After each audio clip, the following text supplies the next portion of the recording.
Okay, so in this PowerPoint, we are going to be looking at how to write an essay introduction paragraph. So if you haven't already looked at the video which details how to deconstruct and unpack essay questions, I recommend you do that one first because this one is intended as a bit of a continuation on from that video. So as always, please just make sure that you're taking notes either in your OneNote or in your English book.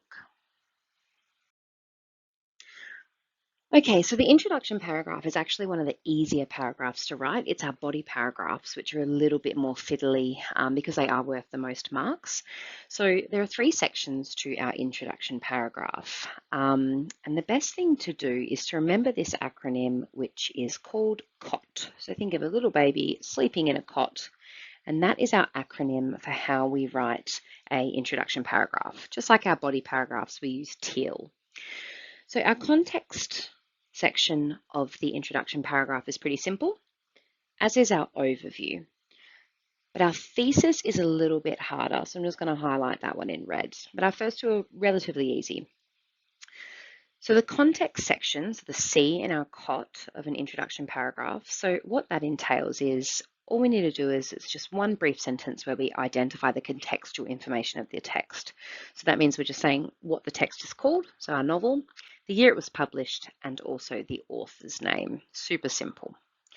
Our next 1 to 2 sentences are our overview, so the O of our COT acronym, and it's where we provide a really brief summary or overview of the text or novel and just tell me what it's about without any major spoilers. And then our final one, which is the T, so our thesis, that's our thesis statement. And because I've highlighted it in red, it is a little bit more of a difficult one. It's where we address or answer the question in a summarized sentence. You use words from the question to show how you intend to answer the question that's being asked of you.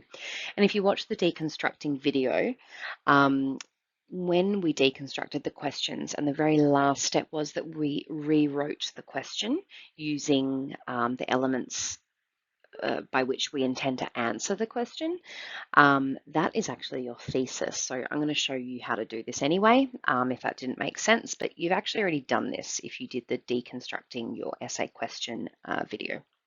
So next slide, we're going to launch straight in.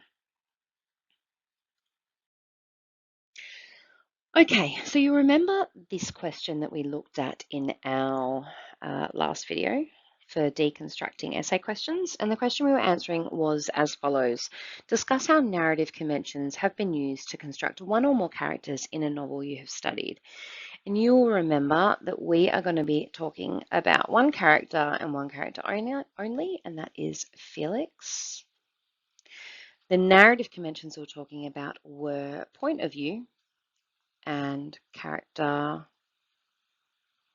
running out of space, characterization. And the novel that we had studied, as we all know, was Once by Morris Kleitzman.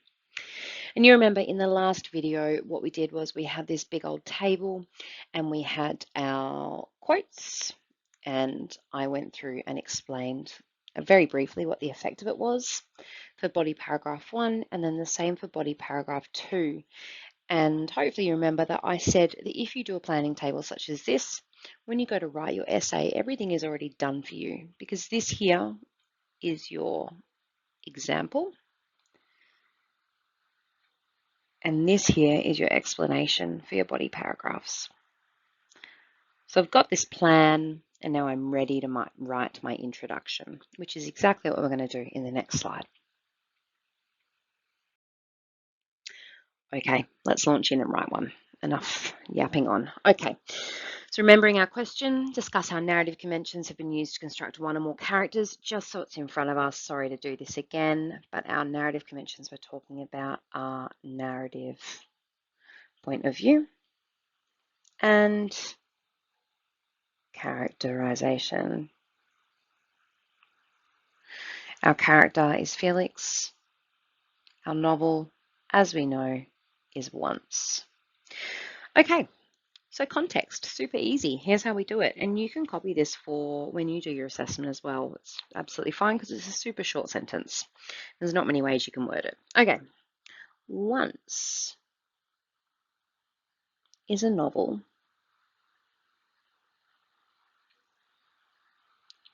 written by Morris Gleitzman and published in 2005. That's it. So what I've done was I have included the name of the text, done. I've included the year it was published, done. And I've included the author's name, done. So that's my context sentence finished. So now we're going to go into our overview. Now I've actually not given myself much space, I've realised. So I'm going to smush it in, and I'm just going to start after where I've written 2005, and I'm going to do it in green. So I need to provide a brief overview summary of the text in 1 to 2, maybe 3 sentences, but you really don't need generally more than 2. So remember, big rule is just no spoilers. So once, sorry, I'll do that in a different color. Once, and we always highlight the, underline the title of a text.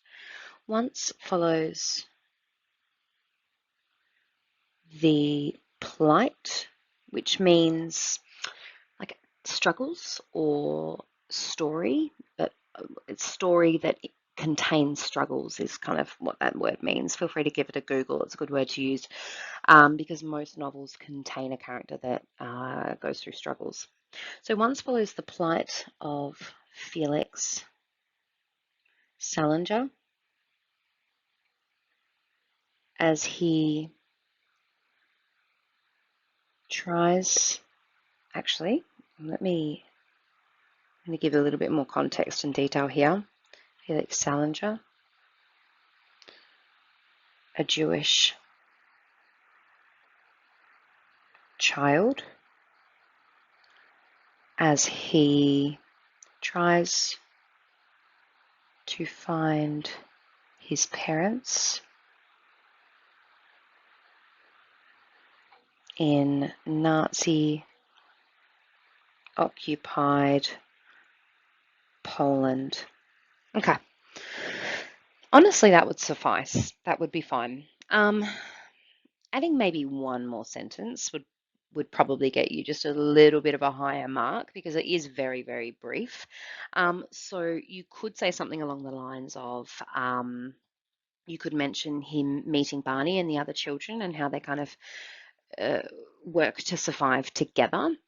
You could mention something about how much he enjoys storytelling and how a lot of the story is focused on that aspect of his personality and his interests. Yeah, I think maybe just one more sentence would be beneficial. So I'll quickly chuck one in there. So we've got once follows the plight of Felix Salinger, a Jewish child, as he tries to find his parents in Nazi-occupied Poland. Along the way, he learns about the atrocities, which means awful things, happening in the war.